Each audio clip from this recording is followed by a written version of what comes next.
जय हनुमान ज्ञान गुण सागर जय कपीश तिहु लोक उजागर राम दूता दुहित बलधामा। শ্রদ্ধা, ভক্তি, ভালোবাসা এবং বিশ্বাসের সঙ্গে আমরা কিন্তু অনেকেই হনুমানজির পুজো করি। আমরা বিশ্বাস করি যারা হনুমানজির পুজো করি যে হনুমানজি আমাদের সমস্ত নেগেটিভিটি থেকে আমাদের দূরে নিয়ে যাবেন এবং আমাদের মনে কিন্তু নতুন নতুন ভাবনা যেটা আসবে সেটা খুব পজিটিভ হবে এবং সমস্ত শত্রুকেও নাশ করবে। আমরা অনেকে আবার পঞ্চমুখী হনুমানজিকেও পুজো করি। এই পঞ্চমুখী হনুমানজির প্রথম যে রূপ হলো তা হলো হনুমানজির নিজস্ব রূপ, যা অষ্টসিদ্ধি এবং নবনিধি দাতা।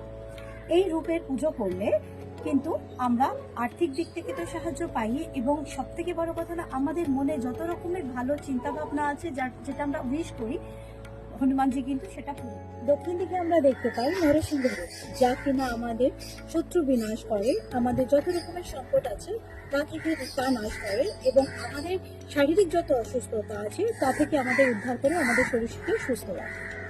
উত্তর দিকে আমরা দেখতে পাই বরাহ রূপ, যা কিনা আমাদের আর্থিক সংকটকে ম্যানেজ করে, যত রকমের অর্থ সংকট প্রবলেম আছে সেগুলোকে তিনি না। আমরা দেখতে পাই গরু রূপ। এই গরু রূপ আমাদের অজাগরিত অশান্তি থেকে দূরে রাখে। অনেক সময় সংসারে বা বাড়িতে বা নিজের মধ্যে অনেক রকম না জানা কিছু অশান্তি ঢুকে পড়ে, সেগুলো যাতে না ঢুকে এই রূপ কিন্তু তা থেকে আমাদের উদ্ধার করে। দ্বিতীয়ত আমাদের সৌভাগ্য প্রদান করে এবং প্রসপারিটি দেয়।